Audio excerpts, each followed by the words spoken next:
నామముంచి అడిగి పెడుకుంటున్నాను తండ్రి. ఆమేన్. మంచిది. చేరొచ్చింది మీ అందరికీ మన ప్రభు మన రక్షకుడు అయిన యేసుక్రీస్తు నామములో మీ అందరూ కూడా వందనాలండి. అందరికి వందనాలు. వాతావరణం చల్లగా ఉండని మీరు అలాగా నిద్రలో వెళ్ళిపోవద్దు. చక్కగా ఈ చల్లటి వాతావరణంలో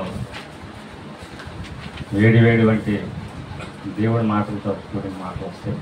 కాబట్టి ప్రతి ఒక్కరు కూడా శ్రద్ధగా ఆలకించాలని ప్రభు పేట మనం చేసుకుంటున్నాను. నేను గత వారంలో ఒక అంశంతో మాట్లాడాను, గుర్తుంది ఎవరికన్నా? అంతకుముందు వారం నేను ఒక అంశంతో మాట్లాడి చివరి ఒక పాయింట్తో నేను ఆగిపోయాను. గుర్తుంది, మంచిది. ప్రవర్తన. ఈ ప్రవర్తన గురించి నేను 4 మాటలు చెప్పాను, 3 మాటలు చెప్పాను. చివరి మాట దగ్గర ఆగిపోయాను. ఇంకా టైం సరిపోలేదు, అప్పటికి చాలా టైం అయిపోయింది. ఆ రోజు కొంచెం టైం తీసుకున్నాను, దేశాన్ని క్షమించండి. ఇక నుంచి టయానికి నేను వీలంతగా టయానికి వర్తమానాన్ని పూర్తి చేయడానికి ప్రయత్నిస్తాను. లేకపోతే రెండవ పార్ట్గా నేను మాట్లాడటానికి ట్రై చేస్తాను. కాబట్టి ఇదాన్ని కొన్ని శ్రేష్టమైన మాటలు మనం ఆలోచిద్దాం. చివరి మాట నేను చెప్పేసి నేను ఈ దినాన వర్తమానం ముగిస్తాను. ఈ పాఠానికి మూలవాక్యం మనం ఒకసారి చదువుకొని మూలవాక్యంలోకి మనం చదువుకొని మనం ముందుకు సాగిపోతాం. ప్రసంగికులు రాసిన ప్రసంగి గ్రంథం 5వ అధ్యాయం మొదటి నుంచి చూస్తున్నామండి. నువ్వు దేవుని మందిరానికి పోయినప్పుడు నీ ప్రవర్తన జాగ్రత్తగా చూసుకో. ఏమంటున్నాడు?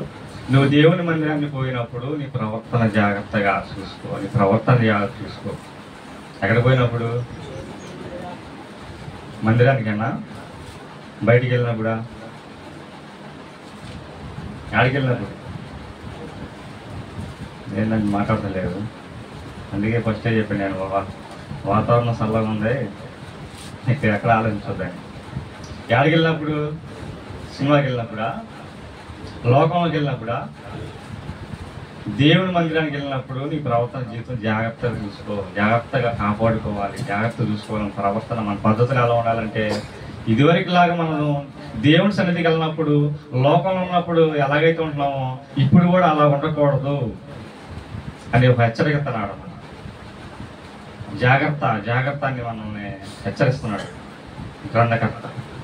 జాగ్రత్త, నీ జీవితం జాగ్రత్త. నువ్వు దేవుని మందిరానికి వెళ్ళినప్పుడు నీ ప్రవర్తన జాగ్రత్త. ఇంకేమంటున్నాడంటే యాకోబు గారు రాసిన పత్రిక 1వ అధ్యాయం 22వ వచనం చూస్తున్నామండి. మీరు వినివారు మాత్రమే ఉండి మిమ్మల్ని మీరు మోసపుచ్చుకోకుండా వాక్య ప్రకారం ప్రవర్తించిన వారై ఉన్నది. మీరు దేవుడి మందిరానికి పోయినప్పుడు నీ ప్రవర్తన జీవితం చాలా జాగ్రత్తగా ఉండాలి. అలాగే నువ్వు దేవుడి సన్నిధికి వచ్చిన తర్వాత మీరు వినివారు మాత్రమే ఉండకుండా వాక్య ప్రకారం మీరు ప్రవర్తించాలి. వింటున్నారు మీరు?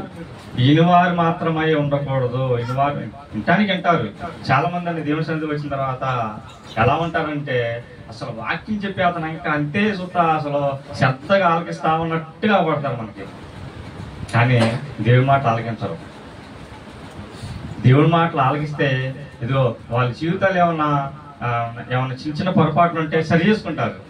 కానీ ఇన్ని మాత్రం మటుకే ఉంటారు. ఇంకానికైతే అంటారు కానీ అట్లా వదిలిపెడతారు. ఇక్కడ వాక్యం చెబుతున్న సేవకులు ఏమనుకుంటారంటే, అబ్బా ఎంత శ్రద్ధగా ఉంటున్నారు నా పిల్లలు, ఎంత శ్రద్ధగా దేవుని మాటలు ఆలకిస్తున్నారని చెప్పి ఇంకొంచెం గట్టిగా బాక్సులు అదిరిపోయేటట్టు మాట్లాడుతుంటారు అన్నమాట. గట్టిగా మాట్లాడుతుంటారు. కానీ వాళ్ళు నట్టిగానే ఉంటారు కానీ వినరు. అది ఏమంటారంటే, మీరు ఇనుమారు మాత్రమే ఉండకుండా మిమ్మల్ని మీరు మోసపోకండి. వాక్య ప్రకారం మీరు ప్రవర్తించండి అంటున్నారు.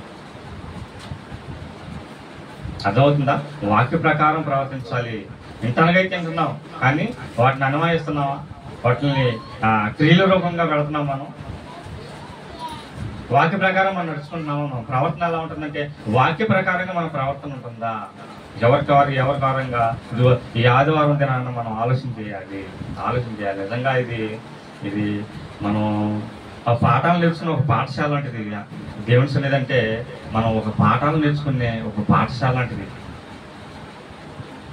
ఇది లోకంలో ఉన్నవాళ్ళు విద్యార్థులు స్కూల్కి అయితే వెళ్ళి కాలేజీకి అయితే వెళ్ళి ఎలాగ పాఠాలు నేర్చుకుంటున్నారు ఈ లోకంలో జీవించడానికి. ఇదిగో మనం పరలోకం వెళ్ళాలంటే ఇదిగో మనం ఈ రీతిగా అందరూ కూడుకోవాలి, పాఠాలు నేర్చుకోవాలి, మన బ్రతుకులు మార్చుకోవాలి, మన బ్రతుకులు సరి చేసుకోవాలి. ఇది ఒక పాఠశాల, ఇది పాఠాలు నేర్చుకున్న పాఠశాల ఇది.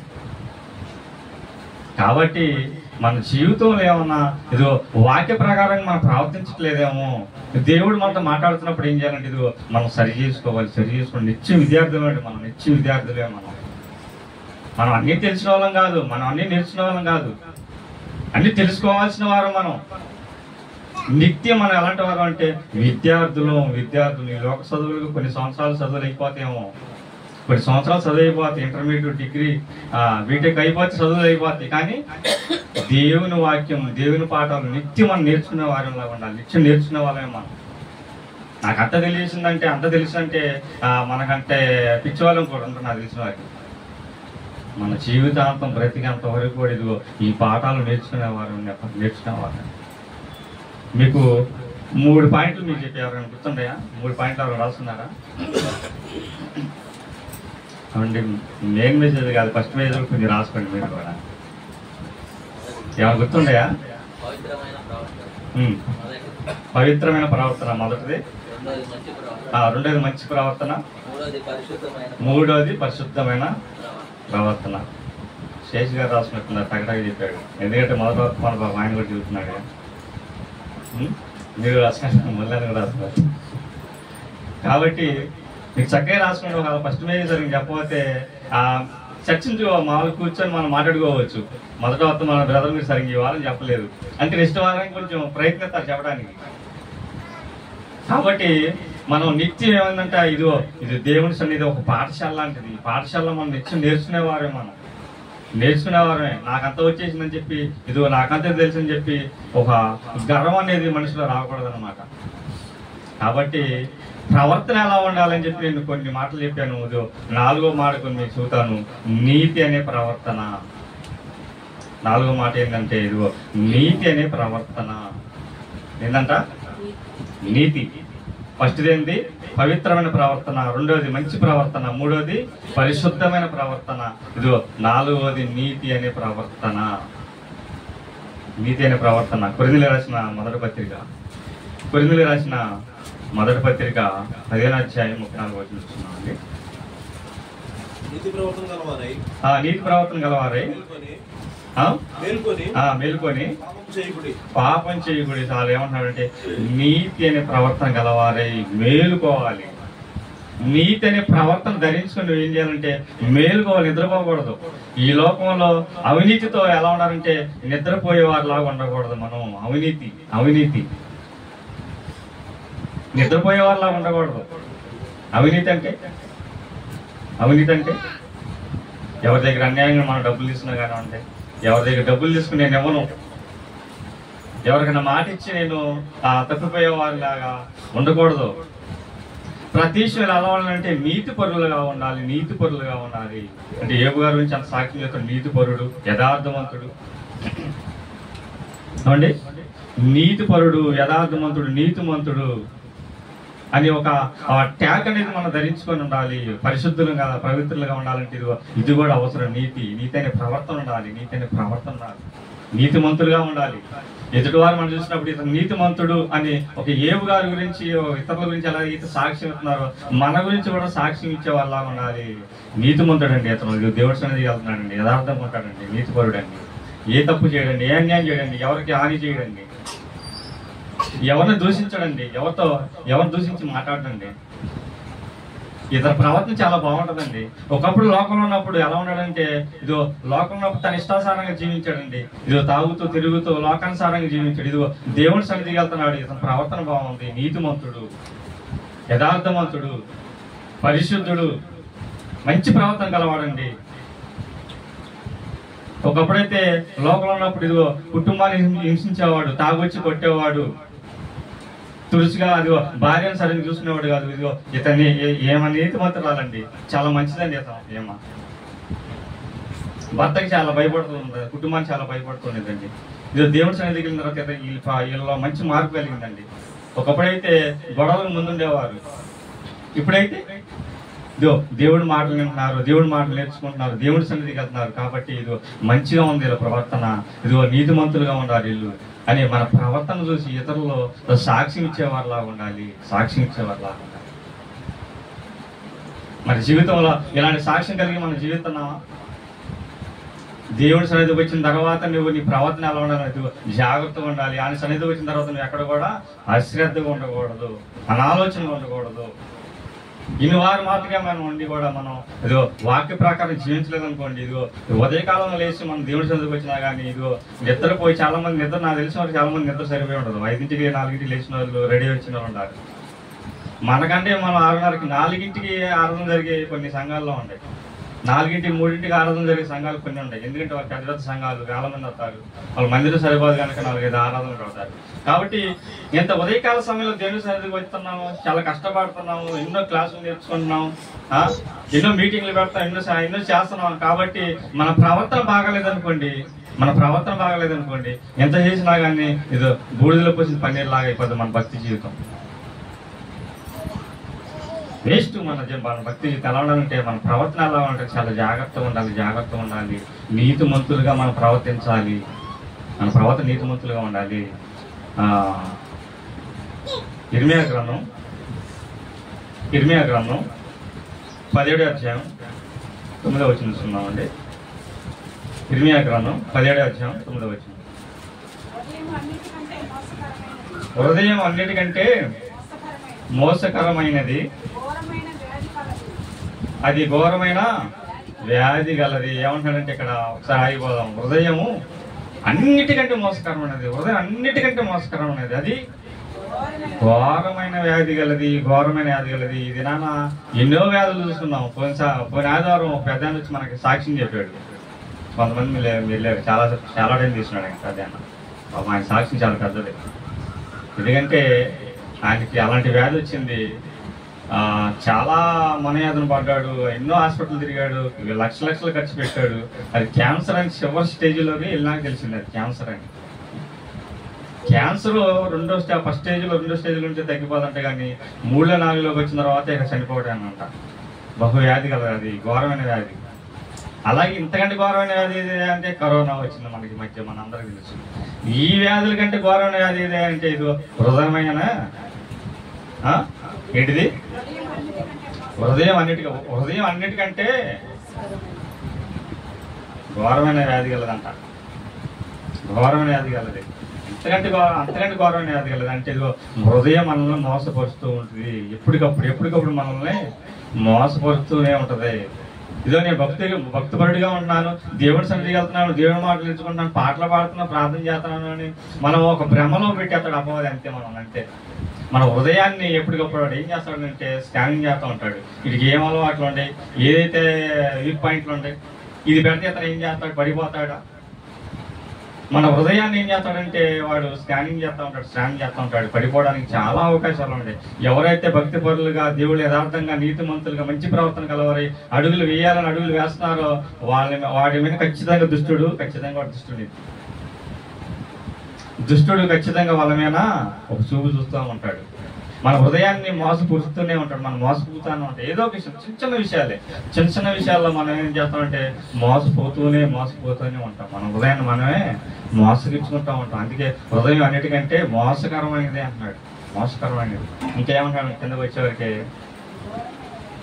అది ఘోరమైన వ్యాధి గలది, దాన్ని గ్రహింపగలవాడేవాడు. రాత్రి మురళన్న గారు మంచి మాట చెప్పాడు, మాటి చెబుతూ హృదయం అన్నిటికంటే మోసకరం ఉన్నది, అది ఘోరమైన వ్యాధి గలది, దాన్ని గ్రహింపగలవాడు ఎవరన్నాడు. ఎవరు గ్రహిస్తారు దాన్ని? హృదయాన్ని ఎవరిని గ్రహిస్తారా? ఎవరు గ్రహించగలరు దాన్ని? అది ఈ వ్యాధికి అసలు ముందుందా? ఎన్నో వ్యాధులకు మందులు వచ్చినాయి, అసలు ఈ వ్యాధికి ముందుందా? శాస్త్రవేత్తలు కనుక్కోగలరు ఈ వ్యాధికి ముందు? అసలు దీన్ని ఎవరు గ్రహించగలరు అంటే ఒక క్రైస్తవుడే గ్రహించగలడని చెప్పారు. చక్కగా అన్నగారు చాలా మంచి మాట చెప్పాడు నాకు. హృదయాన్ని గ్రహించగలవాడు ఎవరైనా ఈ లోకంలో ఉన్నవాడు గ్రహించలేడు, కానీ ఒక క్రైస్తవుడు ఖచ్చితంగా గ్రహించగలడు. ఎలాగా అంటే ఇదిగో ఈ వాక్యమైన అర్థం ముందుకు వచ్చిన తర్వాత మన హృదయంలో ఉన్నటువంటి ఇదిగో ఈ ఆలోచన కానివ్వండి, తలంపులు కానివ్వండి, ఈ చెడ్డ అలవాట్లు కానివ్వండి, ఇవన్నీ ఇదిగో వాక్యమైన అర్థం దగ్గరికి వచ్చిన తర్వాత మనకు క్లియర్గా అర్థమైపోతూ ఉంటుంది. మనం వాక్యాన్ని ఎప్పుడైతే వింటున్నామో, నేర్చుకుంటున్నామో, చదువుకుంటున్నామో, ఈ వాక్యం దగ్గరికి వచ్చిన తర్వాత ఇదిగో మన హృదయంలో ఉన్నటువంటి ప్రతిదీ కూడా మనం చేస్తున్నటువంటి ఈ వాక్యమైన అర్థం దగ్గర ఈజీగా అవబడుతూ ఉంటుంది. మనం అర్థం ఎదురు వెళ్ళినప్పుడు మన రూపం ఎలాగైతే అవ్వబడుతుండేదో ఏమన్నా మొహంలో ఏమన్నా ఉంటే సరి చేసుకుంటూ ఉంటాం, తల బాగలేదనుకుంటే దూకుంటూ ఉంటాం. అలాగే ఈ వాక్యమైన అర్థం దగ్గరికి వచ్చిన తర్వాత మనం గ్రహించగలము. అంత శక్తి కలది ఈ వాక్యం. ఇంకేమన్నాడంటే కిందకి వెళ్ళిన తర్వాత ఒకరి ప్రవర్తన బట్టి వారి క్రియల ఫలము చొప్పున ప్రతికారం చేయుటకు యెహోవాను నేను హృదయమును పరిశోధించేవాడు. ఒక ప్రవర్తన బట్టి హృదయాన్ని పరిశోధిస్తున్నాడంటే దేవుడు. ప్రవర్తన బట్టి జాగ్రత్త. మన ప్రవర్తన ఎలా ఉండాలంటే ఇదిగో దేవుని సన్నిధికి వెళ్ళిన తర్వాత మన ప్రవర్తన జాగ్రత్తగా ఉండాలి. ఒకరు పరిశోధిస్తున్నాడు, పరిశోధించే దేవుడు అనేవాడు ఉన్నాడు. నన్ను ఎవరు చూడలేదులే, నేను మాట్లాడుతున్నా, నా ప్రవర్తన ఇదిగో నేను చీకటి కార్యాలు నా ఇష్టం వచ్చిన నేను చేస్తున్నాను, నేను ఎటు వెళ్తున్నాను, నేను ఫోన్లో మాట్లాడుతున్నాను, నా ఇష్టం వచ్చిన ఎదుగుతాను, నన్ను ఎవరు కనుక్కున్నారు లేదు, పెద్ద పెద్ద మేధావులు ఉంటారు. కానీ నీ హృదయాన్ని పరిశోధించేవాడు దేవుడు ఉన్నాడు. జాగ్రత్త, నీ ప్రవర్తన జాగ్రత్త, నీ భక్తి జీవితం జాగ్రత్త. మనం పరిశోధిస్తున్నాడంటే దేవుడు మనం పరిశోధిస్తున్నాడు. కాబట్టి మన ప్రవర్తన ఎలా ఉండాలంటే చాలా జాగ్రత్తగా ఉండాలి. తిమోతికి రాసిన పత్రిక మొదటి పత్రిక 4:12 ఒక దైవసేవకుడు నీ యవ్వనం బట్టి ఎవరిని ధృవీకరింపకు, కానీ మాటలోను ప్రవర్తనలోను ప్రేమలోను విశ్వాసంలోను విశ్వాసులకు మాదిరిగా ఉండము. ఎలాగంట మాటతో ఎలా ఉండాలంటే ఇదిగో ఒక సేవకుడు, కాబోయే సేవకులు ఎలా ఉండాలంటే ఇదిగో మనం అందరం ట్రైనింగ్ అయ్యి కొంతమంది ఇదిగో తీసుకున్నాం. అందులో కాబోయే సేవకుడు ఎలా ఉండాలంటే ఇదిగో పౌలు గారు చెప్తున్నాడు తిమోతి గారికి, నువ్వు మాటలో ఎలా ఉండాలంటే జాగ్రత్తగా ఉండాలి, నీ మాటలు జాగ్రత్తగా ఉండాలి. ఒక దైవ సేవకుడు ఎలా ఉండాలంటే, ఒక సేవకుడు ఎలా ఉండాలంటే మాట ఎలా ఉండాలంటే చాలా జాగ్రత్తగా ఉండాలి. చాలా మంది సేవకులు కొంతమంది కలిసినప్పుడు వాళ్ళ మాటలు ఎలా ఉంటాయంటే కొంతమంది సెటార్లు వేస్తున్నారు. విశ్వాసుల ముందు ఎలా ఉండాలంటే చాలా జాగ్రత్తగా ఉండాల్సినటువంటి ఆ సేవకులు ఎలా ఉంటారంటే వాళ్ళ మాటలతో సెటార్లు వేస్తున్నారు, ఎకిలికిలికి మాట్లాడుతున్నారు. వాళ్ళ ప్రవర్తన చూస్తుంటే ఎలా ఉంటుందంటే కొన్నిసార్లు చూసినప్పుడు బాధాత్వం అనేది మాట తీరు బాగాదు. కొంతమంది దైవ సేవకులే ఒక పెద్ద సేవకుడు ఉన్నాడండి. నేను ఇప్పుడు రెండోసారి నేను మీకు చెప్పడం మీకు గుర్తులేదు. పెద్ద సేవకుడు ఆ సేవకుడు నాకు కరోనా వచ్చి క్వారంటైన్కి వెళ్ళినప్పుడు సేవకుడిగా నువ్వేం చేయాలి? ప్రార్థన చేయాలి. ఫోన్ చేసి ధైర్యపరచాలి. పెద్ద మర్మాలు చెప్పే సేవకుడివే నువ్వు. ఏం చేయాలి? ప్రార్థన చేయాలి, ధైర్యపరచాలి, ధైర్యం ఇవ్వాలి, మంచి ఏం వదలే అని చెప్పాలి. ఏమన్నాడంటే ఫోన్ చేసి, నీకు కరోనా వచ్చింది కాబట్టి నువ్వు సరిగ్గా నీ భక్తి జీవితం సరిగ్గా ఉండలేదేమో, జాగ్రత్త, నీ ప్రవర్తన జాగ్రత్త, ఎక్కడి నుంచైనా నువ్వు జాగ్రత్త బతుకు అన్నాడు సేవకుడు. ఎక్కడి నుంచైనా నువ్వు జాగ్రత్త, మరి మాకే రాలేదు ఎందుకు కరోనా, మరి నీకే ఎందుకు వచ్చింది అన్నాడు. నీ ప్రవర్తన జాగ్రత్త అన్నాడు. తిరిగిపోయింది. నేను క్వారంటైన్ నుంచి వచ్చిన తర్వాత దగ్గర సంవత్సరం అయిన తర్వాత ఆయన కూడా కరోనా వచ్చింది. ఆయనకు వచ్చింది, ఆయన కుటుంబానికి కూడా కరోనా వచ్చింది. అంటే ఇప్పుడు వాళ్ళు సరిగ్గా ప్రవర్తించలేదైనా, వాళ్ళ భక్తి జీవితంలో సరిగ్గా ఉండలేదైనా. చూసారా? అసలు కొత్తగా వచ్చిన ఒక సేవకుడు ఇంకో సేవకుడు ఫోన్ చేశాడు. మళ్ళీ అది ఏం తెలియదు, వాక్యం అంటే తెలియదు, ఏం తెలియదు. అతను ఫోన్ చేసి ప్రార్థన చేసి ధైర్యపరిచి, అన్నా నీకు సహాయం కావాలంటే నాకు ఫోన్ చేయన్నా, ఇంట్లో ఏమన్నా సరుకు ఏమన్నా ఇమ్మంటారని చెప్పి ఒక సేవకుడు, ఎందుకు తెలియని సేవకుడు నాకు ఫోన్ చేసి అడిగాడండి. నాకు చాలా ఆశ్చర్యం వేసింది. అసలు సత్యవాక్యం ప్రకటిస్తున్నాం అని చెప్పి ఇదిగో భుజాలు తడుముకుంటూ తిరుగుతున్నాం. కానీ ఇదిగో ఎలా ఉన్నాయంటే ఒక సేవకుల మాటలు ఎలా ఉన్నాయి అంటే ఇదిగో ఈ రీతిగా ఉంటుంది. మాటలు జాగ్రత్త, మాటలు జాగ్రత్త. ఒక సేవకుడు ఎలా ఉంటే మాటల్లో జాగ్రత్త ఉండాలి. ఇంకో విషయంలో ఎలా ఉండాలి, ప్రవర్తనలో జాగ్రత్తగా ఉండాలి. కాబోయే సేవకులైనా కానీ, ప్రజెంట్ ఉంటున్న సేవకులైనా కానీ ఎలా ఉండాలంటే మాటల్లో జాగ్రత్తగా ఉండాలి, ప్రవర్తనలో జాగ్రత్తగా ఉండాలి, ప్రేమ చూపించాలి, విశ్వాసం చూపించాలి. ఇవన్నీ విశ్వాసులకి మాదిరికరంగా ఉండాలి. ఒక సేవకుడు ప్రవర్తన, ముఖ్యంగా ప్రవర్తన ఎలా ఉండాలంటే ఒకరి ముందు ఒకలాగా ఉండకూడదు. ఒకరిని ప్రేమించేవారు లాగా ఉండకూడదు. సేవకుడు మాట తీరు బాగుండాలి, ఉప్పేసినట్టు ఉండాలి మాట. చీటికి మాటికి ఎట్టబట్టట మాట్లాడేవాడు ఉండకూడదు సేవకుడు. కాబోయే సేవకుడు అయినా సరే, ప్రజెంట్ ఉంటున్న సేవకుడు అయినా సరే ప్రవర్తన చాలా జాగ్రత్తగా ఉండాలి. చివరిగా పేతురు రాసిన మొదటి పత్రిక 4:19 చూస్తున్నాం అండి. పేతురు గారు రాసిన మొదటి పత్రిక 4:19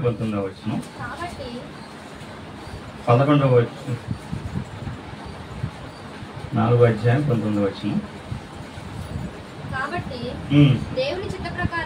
కాబట్టి దేవుని చిత్త ప్రకారం బాధపడువారు సత్ప్రవర్తన గలవారై నమ్మకమైన సృష్టికర్తకు తమ ఆత్మలను అప్పగించుకోవాలి. అలాగంటే నమ్మకమైన సృష్టికర్తకు సత్ప్రవర్తన గలవారై మన ప్రవర్తన ఎలా ఉంటే మంచిగా ఉండాలి, బాగుండాలి. సత్ప్రవర్తన గలవారై ఇదిగో మన ఆత్మలను నమ్మకమైన సృష్టికర్తకు అప్పగించాలి. అదే మన ఉద్దేశం, అదే మన విశ్వాసం. మన ఆత్మ ఎలా ఉండాలంటే కాపాడుకోవాలి.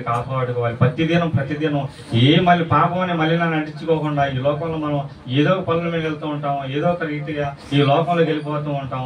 ఈ లోకంలో పాపం మళ్ళీ మనం నటించుకోకుండా ఎలా ఉండాలంటే సత్ప్రవర్తన గలవారై, మంచి ప్రవర్తన గలవారై నమ్మకమైన సృష్టికర్తకు మన ఆత్మను అప్పచెప్పుకోవాలి. మన ఆత్మను అపవాదికి అప్పచెప్పుకోకూడదు. ఎవరికి అప్పచెప్పుకోవాలి? సృష్టికర్తకు అప్పగించుకోవాలి. అపవాదికి అప్పగించుకుంటే ఇన్నాళ్ళు చేసిన భక్తి జీవితం వృధా అయిపోతుంది. ఇదో ఆరని అగ్ని లోకానికి వెళ్ళిపోతాం మనం. కాబట్టి నమ్మకమైన సృష్టికర్తకు మన ఆత్మను అప్పచెప్పుకుందాం. అటు రీతిగా మన ప్రవర్తనని చక్కగా ఏమన్నా తప్పులు ఏమైనా ఉంటే సరి చేసుకొని మన ప్రవర్తన జీవితాన్ని, భక్తి జీవితాన్ని ముందుకు అడుగులు వేసుకుంటూ నమ్మకమైన సృష్టికర్తకు మన ఆత్మ అప్పచెప్పుకుని అట్లా ఉంటారని ప్రతి ఒక్కరూ నమ్ముతూ నా మాట ముగిస్తున్నాను. చిన్న ప్రార్థన చేస్తున్నాను. దయగల తండ్రి, కృపగల మహోన్నతులండి, వందనాలు స్తోత్రాలు ఆయన. తండ్రి ఆయన మందిరాన్ని పోయినప్పుడు ప్రవర్తన జీవితం జాగ్రత్తలు చూసుకున్నాను తండ్రి. ఏ రీతిగా అయితే తండ్రి ఆయన మీరు రాయించి అన్నారు